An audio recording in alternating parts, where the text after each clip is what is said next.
Okay, welcome to another episode of eCommerce One. And today's guest is Daniel Peach. Now, Daniel is the Retail Digitalization Lead at Google. How are you doing, Daniel? Yeah, doing well. Thanks for Great. inviting me. Oh, thanks for coming on. I'm really looking forward to this one. And we're going to do a bit of a deep dive into YouTube ads for eCom store. We're going to have a little chat about display. Is the plan, Daniel? Is that okay? Yeah, sounds good. Okay, so I think before we sort of get into the nitty gritty and some of the sort of strategy parts, I'm quite intrigued to understand what the process was for you becoming the retail digitalization lead at Google. How did that sort of come about, and how sort of talk about that for us? That'd be great. Yeah, I have probably a non-traditional path for most Googlers. I think the company initially was engineering heavy, and so most people came from that side. We've rounded out a bit on the business side as we've gotten more mature. But even then, a lot of people have media backgrounds. I studied accounting at university, so very, very different to marketing. Worked in audit for a few years and kind of transactions, so like mergers and acquisitions and bankruptcies. Okay. Very interesting now that the markets are changing. Yes. So helpful on that front. Yeah, and then I went into consulting for aerospace and defense, so the U.S. Army and the U.S. military. Oh wow. So very, very different to marketing. Didn't touch it at all for years. Yeah, and then I went to business school and came out, and I did an internship with Google on Google Marketing Platform. So kind of the enterprise level, ad buying platform. And then, when I finished that, this job was open and it seemed interesting. So I was very new to retail. I'd kind of worked with a few retail clients, but yeah, the past almost 2 years, I guess 2 years come November, have been a big education on retail and on marketing in general. So. Wow.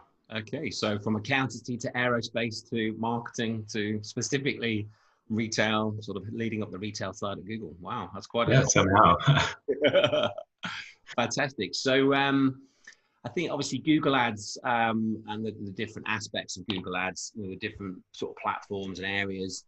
We've talked a lot on the podcast about Google Shopping. I know that's something very much you on a lot, talk on a lot. But I'm keen to dive into display and YouTube. Where would you say is a good place for those guys that are listening in? They're maybe getting started on the display side and on YouTube as well. Where would be a good start point for e-commerce stores? Yeah, I mean, I think if we dial in just on retail, the question is, what are your goals coming out of it? Because YouTube, I think traditionally has been used more for branding. So if you think classically of a film trailer, that kind of really punchy, really engaging advertising. And what we're seeing shifts in the way shoppers are interacting with YouTube. So for instance, somebody might search for Nike trainers, for instance, on google.com. Often they're then going to YouTube to watch reviews or learn more about the product. So it's becoming a bit more lower funnel as well as upper funnel. So I think if the aim is awareness, which is kind of a more advanced form of advertising in the sense that you really want to anchor on performance, as an e-commerce brand. But if you do want to invest in awareness, the formats there are really kind of those skippable videos. We call it True View for Reach, and that's really an awareness kind of play. But I'd say more classically, we have a new one that's come out called True View for Action, and that's really performance focused. So we're moving toward kind of lower funnel and the idea of that as a way to boost your search performance. So lower CPCs, really have an additional reach or additional surface. And then I guess briefly on display, display is now part of smart shopping campaigns, which you may have seen. So whereas we used to recommend standalone strategies on display, now if it's a retailer in particular and you have a feed that's lined up, you can use display basically as additional reach, through smart shopping campaigns. So it's become a lot simpler. No, great answer. So using on YouTube specifically, using what maybe search ads as your sort of main performance channel or shopping ads, but then having YouTube as a sort of secondary awareness option sitting in there as well to help drive and sort of get people over the line as it were as well on search. Yeah, I think if the awareness is something, we're seeing brands that are a bit larger and that haven't been as materially impacted invest in awareness. And what we saw in the last recession was brands that invested heavily in awareness ended up gaining a lot of market share, just because what we see during recessions is the first thing to go, it tends to be branding. So those that have the capacity to invest in that will tend to overperform in the years, as recovery happens. Yeah, great. So remarketing, what would you say, what would be, sorry to start again, what non-remarketing audience would you use for display if your target was to get the highest possible ROAS? What would you say to that? Yeah, it's a good question. I think so taking maybe a slightly Google-centric lens is we're moving a lot toward automation. So less manual optimization. And part of that is, so smart displays, we have smart shopping campaigns and smart display. And smart display is kind of embedded in smart shopping campaigns, but it's a bit of a standalone. So remarketing and then what's called similar audiences, they're both on automatically, so no need to opt in, it's more of an opt out. And I think the idea is display traditionally has been used for remarketing because we know conversion rates have been historically sub 5%. So the idea is if you can continue to show those, whether it's in this case inventory, so maybe going back to the trainer's example, if you're showing that exact product all over kind of Google's display network, the idea is bring them back into the funnel, that kind of thing. Yeah. Similar audiences is the idea that we can look across all of these consumers and understand what the purchases have been and recommend products that are maybe similar or that they may like. So in addition to trainers, maybe it's shorts or maybe it's other workout equipment, or maybe it's a different set of trainers. So it's pulling from the product feed and chasing the highest ROAS, but using, again, automation. Yeah, I know that's something our team has had a lot of success with, similar audiences. Yes, yeah. It's, but you have to get to a certain level in your account to be able to do that. These guys that are maybe listening in that are, how sort of, what do you think is a reasonable spend or a reasonable amount of data to get to be able to get the most out of using similar audiences for these guys that maybe, they're maybe a year or two into their e-commerce journey, they may be maybe doing between 100 grand a month to $1 million, a couple of million a year. What's the sort of stepping stones to be able to use similar audiences? Yeah, I'd say so. Similar audiences is because it's built into. So I'll start with all of the smarts. We have like smart bidding, smart shopping, and smart display. We're all built for smaller customers. Actually, they weren't built for our biggest customers. And the idea is kind of level the playing field a bit. Yeah. So yeah, it is a good point. I think as a standalone, audience, as you said, you have to build up to it. I wouldn't overcomplicate it. So if you do use manual, then yeah, you can sort of manually, you can opt in on audiences, but over engineering these campaigns can often come at the cost of ROAS because you tend to break it down. You build basically barriers around the scope and the breadth of what they can reach. Yeah. And what we found is the automation just kind of does it itself. So it's, if you target ROAS, for instance, it's going to chase and give you the highest results. But the more stipulations you put on it, the more restricted it's going to be in its ability to do that. I think that's the same with a lot of whether you're putting restrictions on something. What we see, we refer to it as bid. It's a slightly different thing, but like bid stacking, where you go, right, we'll adjust this and we'll adjust this, but then we adjust this, and before you know it, you've adjusted 9 things, and the sort of compound effect of adjusting all those things means you've got literally like a 3% chance of getting in front of your audience, which you have to be quite careful what levers you do pull, because you end up pulling too many, and then you're not getting in front of any audience potentially. Because quite often what we see at accounts is, a client might come to us and say, I need to get 5 times ROAS. Well, to get a 5 times ROAS is easy in any account if you don't spend much money. So it's trying to get, obviously you need a ROAS. The way we see it is you need a ROAS, but you obviously need a conversion value target as well, because getting a ROAS of 5, only getting a few £1,000s in sales is not going to help you sell the products that you've got in the warehouse, etc., etc. So trying to get that balance and pull not maybe all the levers in one go to then hit the ROAS, but then you might only get a few, a small amount of turnover, because we do see that a lot. I see that a lot where, they've maybe they're happy with the ROAS, but then the turnover is just not there. So it's then looking at the opportunities within the account, whether that's where the biggest wastage is or where the biggest opportunity is, and looking at that. Yeah, I mean, I think the other thing is, so ROAS is adjustable, right? So you can set a target and that target can move. And the higher you set that target, the more restricted the number of kind of potential shoppers you're reaching. The other thing is, I mean, ultimately you can still target sales and loosen that a bit and get people who are maybe not quite at the stage of about to click kind of to buy. They may be in that kind of branded keyword space, if you will, or even higher up.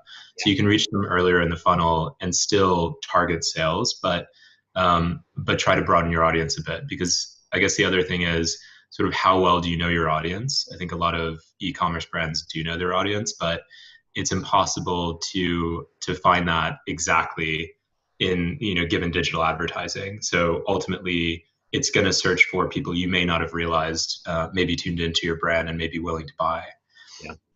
Especially with smaller brands, actually, because you may get a couple of sales a year. So if the idea, from the same person, so if you don't have a repeat buying behavior, you may not know that somebody that is in kind of your addressable market is actually tuned in. So it's kind of, it's a bit of kind of loosening that, but letting I know it's a bit uncomfortable, but sort of letting the technology do its job and find these people at the best prices. Yeah. Brilliant. So I think with e-commerce stores, usually the sort of go-to format and the go-to seems to be shopping and search. But obviously, we're talking about YouTube and display. And I think quite often when we talk about YouTube, it's quite a new thing for most merchants, most e-com stores. So what would you say to the guys listening? What's the best opportunity or the biggest opportunity right now in YouTube ads? Yeah, I kind of going back to the performance focus, I'd say True View for Action. It's a really nice compliment. And I guess one of the challenges, videos, a new format for a lot of people. If you've been working in search and shopping, you tend to have product catalog photos. You can create, search ads pretty easily. YouTube relies largely on creative excellence. And that can be difficult. It takes some experimentation. We also know that videos can be quite expensive to create, more expensive than other forms of creative. So one thing we are launching is called Video Builder. It's basically template videos in some sense. So you can access a catalog of music from YouTube. You can use a couple different formats or templates. So it basically lessens the load and it democratizes in some sense the ability to create videos for your brand. That's using the blog, I think, with video ads, is obviously that creative side. I know there's a lot more tools out there, and a lot more tools sort of with one-off fees and whatnot. But obviously, if you guys are building that in now, that's going to be great. Yeah. Yeah, it's true. And the other thing I think we're experimenting with is video on display. So using that network and integrating video into it. So theoretically, you could optimize for each channel. I think there are a bunch of sort of creative excellence tips that we can go into if you like. But the idea is there are certain things that we found that work really well on YouTube. And it might be different to say Facebook, for instance, or other kind of platforms that you advertise on. In that it's the use case I think for YouTube is interesting. We're seeing people tend to watch longer videos. They tend to have audio on, which is not true of other video platforms. Okay. So the way you even create those videos, I think, is interesting because you you almost have to like optimize for the platform, but ultimately it's a huge channel, so you can get a lot of traffic out of it. I suppose it is very different to Facebook in that quite often you're scrolling through Facebook and you don't want the volume on, but when you're on YouTube, you're expecting to watch something, so you're expecting the sound on you. So you have the video, you have the sound on, like you say, yeah. Pretty obvious, isn't it? Yeah. Everyone's like subtitles for Facebook. Whereas YouTube, would you still recommend subtitles on as well, or is it? Yeah, I think it's probably a best practice. I mean, you can design the video in a way where the subtitles make sense because you can see where the subtitles are. So making sure that it doesn't block your logo, for instance. Yeah. Simple things like that. But yeah, I think it is. I think it's 95% is the stat. So 95% of people have audio on when they watch a YouTube video. So I mean, it's just an extra from a sensory perspective. It's an extra way of reinforcing that brand messaging. Yeah. Both visually and then through audio in case they happen to be listening. Yeah, great. So we touched on looking at YouTube ads, and we touched on also similar audiences. Is there any other audiences you think work well with YouTube ads? Yeah, I'd say so. Maybe I think of it as a kind of concentric circle building out in terms of intent. So if you think, I guess, at the center of the circle, we have an audience called custom intent, which is looking at so from a shopper by shopper level, which keywords they've already searched for. So it's the clearest form of intent, and it's on YouTube, right? So it's going to look at what they've searched for on search and then connect that. I guess going out a bit, you can look at what are called in-market audiences. So the idea is similar to custom intent, but just kind of a lightly sort of maybe a level out, if you will, where they've expressed interest in products that you have, but maybe not necessarily your keyword specifically. So more of like a category keyword than a brand keyword. And then we have life events, which are interesting for some businesses. So if you think of, I think classically, I'm in the process of buying a house. So I've been shopping for furniture quite a bit. A lot of Made, a lot of these kind of furniture brands.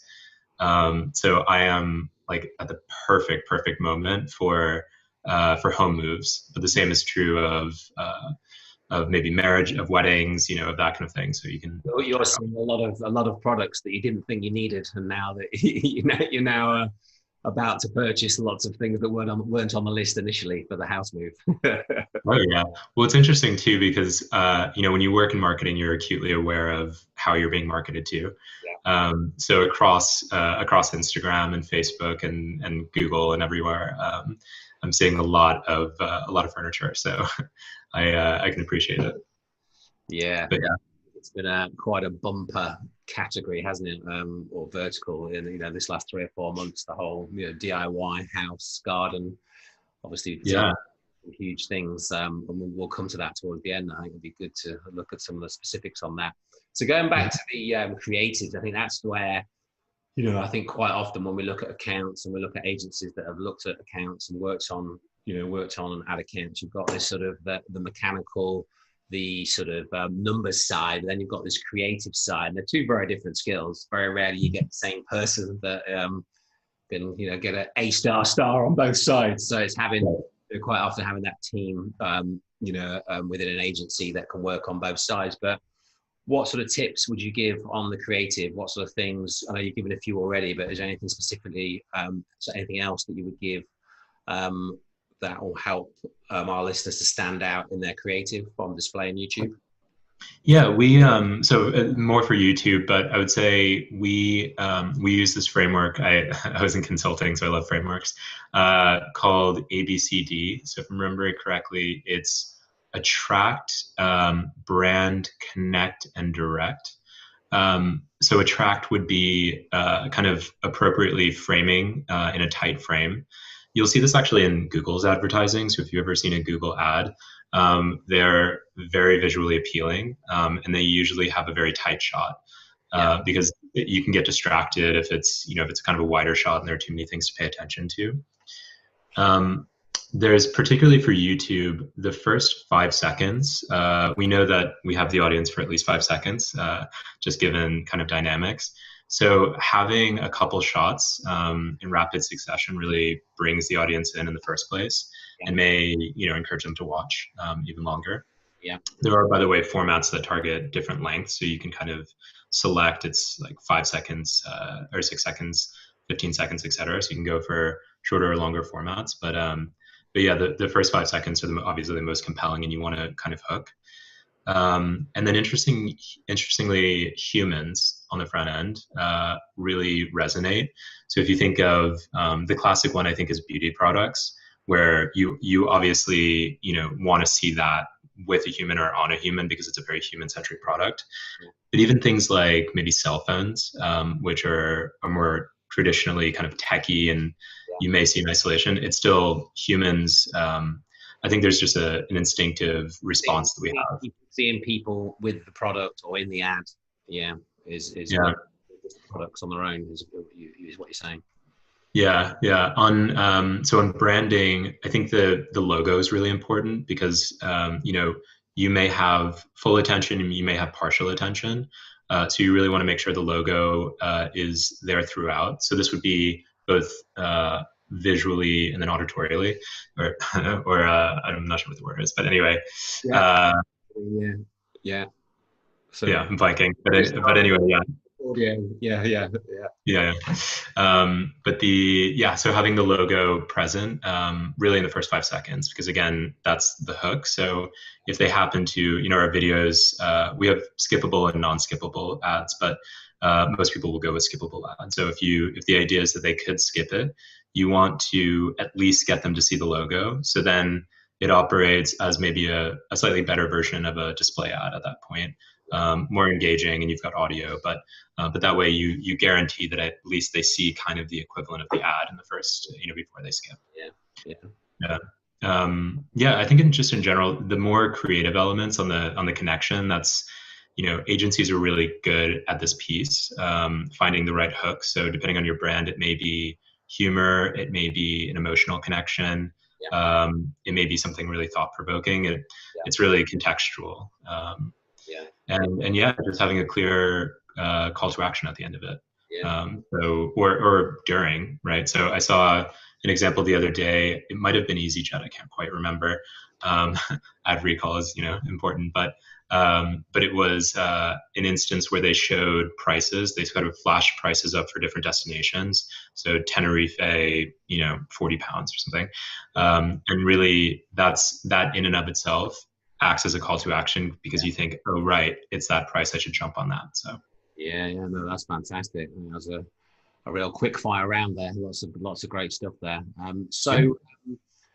Obviously you're in and out of accounts all the time, you're in and out of the platform all the time. You must see some reoccurring themes of sort of mistakes that people make, that maybe are things that you could highlight to stop our listeners making. So sort of what are some of the biggest mistakes you see in sort of displaying YouTube ad accounts? Yeah, I think it's about thinking, how do you differentiate your usage of display and video from your usage of, say, search and shopping, because you can use all of them really for performance. On display, I think the risk there is, again, over engineering. You can really kind of overly segment. And I think it's not just us. I would say I think Facebook is also moving somewhat toward automation. So the idea is, the performance is getting better over time. We're seeing CPCs drop over time, and so there's maybe a jump in trust there. And I know this is something that a lot of brands have kind of struggled with, is really trusting the tech. But it is getting to the point where the automation is working exceptionally well. So making that big jump toward automation, and really starting to push that, frees up time for creatives. And on YouTube, it's probably just thinking about how to optimize for YouTube. So what's the real use case for YouTube for your brand? Is it, it's not just on paid, it's also on organic. So do you have kind of product reviews or product demos on YouTube? Do you are the videos, again, kind of going through those creatives? Are they designed for kind of shorter attention spans, which is what we're seeing? but enough to engage and build awareness, or encourage people to take action. So it's really thinking through why you would use YouTube in addition to search and search and shopping. So really thinking it through, and then not sort of over optimizing, over segmenting. And what you're saying there is use a lot of the smart technology that is. Yeah, I mean, it's a bit self-serving on our part, but it really is designed. So more of just a general sense, across search, shopping, display, and video, we are moving toward this kind of full reach concept. So we know our products have been complicated. So onboarding is complicated. Feed integration can be complicated. Usage can be complicated. You have to have basically a full degree in Google and a full degree in Facebook and these other ones to understand how best to use the platforms. And obviously, entire industries are built around that. But what we're working toward over time is this idea that you should be able to just kind of input whatever your objective is. So it could be new customer acquisition. It could be re-engagement with existing customers. It could be awareness. It could be consideration. Really thinking through that and trying to make it as simple as possible. So ultimate simplicity is kind of the goal for us, but really having the idea of universal reach, right? So really thinking through how somebody can reach customers across all of these properties, right? Because we also have Gmail and we have Discover, which is kind of that news feed, if you will, on Android. And yeah, so it's trying to simplify and really build to level the playing field, is what we'll say. It's quite an interesting time, I think, where obviously there's the smart everything, smart shopping, smart, and the sort of auto, right. And we have people come on board that have used smart, and had a lot of success, and others that have quite often hit a ceiling where they can't quite. I think obviously it's evolving all the time. Will we ever get to the point where it's just literally, press the button, agree the ROAS, and you can really, get a real optimal turnover. And I think that we're there in some degree with quite a few clients that have onboarded with us. It's like, wow, that is actually really good. Can we improve it? But, it's like, how far will the automations go? Where will agencies be needed, in 12 months, 24 months for the day-to-day? Obviously they'll always be needed for the ideas and for, more on the strategy side, but the mechanical sort of movement of, adjusting the thousands of adjustments that need to be made in an account. I think, obviously as the months progress, it's evolving all the time, isn't it, at your end? Yeah, we've been actually working on this with agencies directly. So obviously we work a lot with, the WPPs and the, DANs and everyone else. And I think there is a shift in what agencies are doing and have done. The shift on their end actually toward digital. So that in and of itself has been a big change in the way they do business, because the forms of media and consumption has changed a lot, but also thinking through their natural role. So the media sort of campaign management has been a big part of their business, and and I think the question is, what is their best use case? So as you said, strategy and kind of creative. That's becoming even more important, because if you think about kind of democratizing the playing field on things like performance advertising and even awareness, we're moving toward automation on awareness as well, or kind of upper funnel. That makes the creative even more important, and you can start to see how certain companies stand out.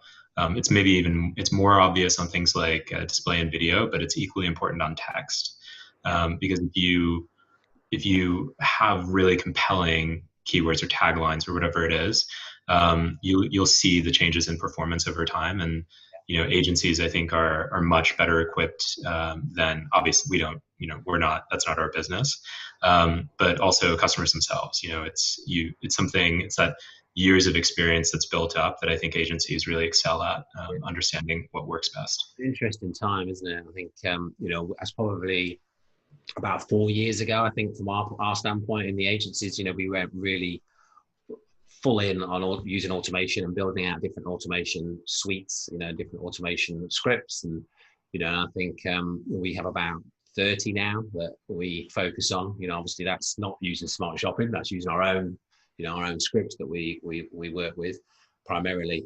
But I think for those e-com stores that I see that, you know, they might have, you know, 5,000 or 20,000 SKUs and they're still doing stuff manually. You know, it's literally, it's impossible to be able to keep on top of things, isn't it? It really is.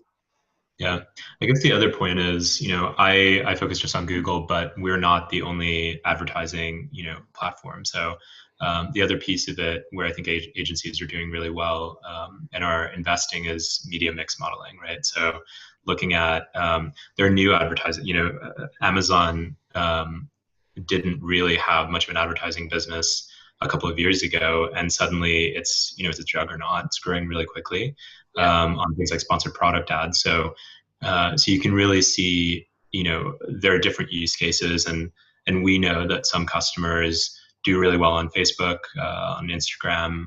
Some do really well on Amazon. Some do really well on Google. You know, I think the expectation is that everyone tends to invest across different channels to reach, you know, different audiences and with different messages. But we will never, because of the kind of walled garden concept, somebody has to sit on the outside and oversee all these different platforms and understand them. And that's, you know, I think where agencies excel really well. Yeah, great. So we're sort of 4 months-ish into lockdown. Obviously, quite a lot of the country are sort of back in their workspace. Obviously, a lot of people are still working from home. Obviously, we've seen a lot of industries really flourish. Obviously, other industries have their own challenges. You know, we've seen a lot of things like click and collect has really come out as a big winner for a lot of people. You know, a lot of stores doing the click and collect, a lot of supermarkets, a lot of restaurants, takeaways, all different industries doing click and collect. You know, what's some of the newest trends that you've seen that have really spiked in the last 4 months that you think will be here to stay? You know, the changes that we are now going to become sort of the new normal, you know, on the digital side. Yeah, I think, I mean, unsurprisingly, e-commerce has shot up. You know, stores being closed really shifted purchase behavior.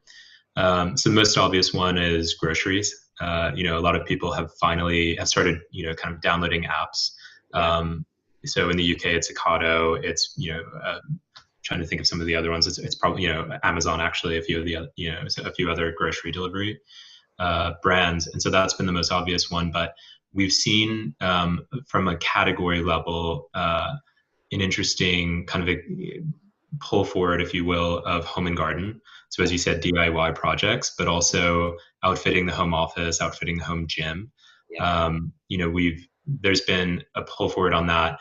And I think specifically for that category, if you think about it, bigger purchases will tend to be made in the summer. So seasonality is a bit different to say something like apparel, which maybe also, you know, weighted toward the summer, but have a big kind of holidays, end of year period. The question there is, have people really shifted that? Have they kind of maxed out on the purchases they're going to make in, you know, kind of Q1, Q2, or are there still things that have deferred down the line? We were talking about, you know, sort of home buying, and I was pleasantly surprised last week by Rishi Sunak's stamp holiday. Really personally beneficial, which I hugely appreciated. That was a good day, wasn't it? That was a great day. That was amazing. Yeah, I mean, one of the best days I've had probably this year. But the other piece of that is, I think something like £5,000 maybe for green projects. So, you know, there's an incentive, and you know, the question of whether you know, the stamp duty holiday is really going to kind of stimulate more house moves and house prices.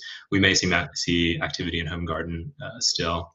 Drive the purchases for home and garden. Yeah. I think the other big trend, I mean, apparel has been hit, which is not a surprise. People aren't really going out, so they're not buying outfits, although that's shifted slightly. So people are buying more kind of things they can wear in the house, and a lot more informal wear because they're not necessarily going to work. Lounge wear.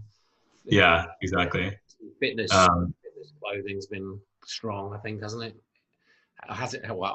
Like, a lot of people have been training at home, doing more workouts at home. Has fitness been a good category for the last 2 or 3 months? Yeah, it has been. And I mean, the sort of telling sign to me is the number of friends that I have that have bought Peloton bikes. It's incredible. I mean, that business is, you see it in the stock price. The business is doing exceptionally well. And something like that, I think they were, I don't want to say they were struggling, but I know they were trying to figure out how to position themselves. And I'd heard several podcasts, maybe an FT podcast about it. A few sort of PR challenges they had, wasn't there, at the beginning of the year, I think, yeah. Yeah, they had, right. Yeah, so I think that category has been doing well. Yeah, I think the other thing that we've seen, which is fascinating to me, is it sounds like a bit of a diminutive term. I don't think it's designed to be, but the idea of the silver surfers. So this would be people over the age of, you can define it as 55, 60, 65, who may not have extensively bought or who may never have used e-commerce before. And the usage rates really spiked because behavior shifted entirely. Yeah. Yeah, and it hasn't gone back to normal. I mean, we haven't gone back to normal, so it's not so surprising. But those rates are actually holding even as stores reopen.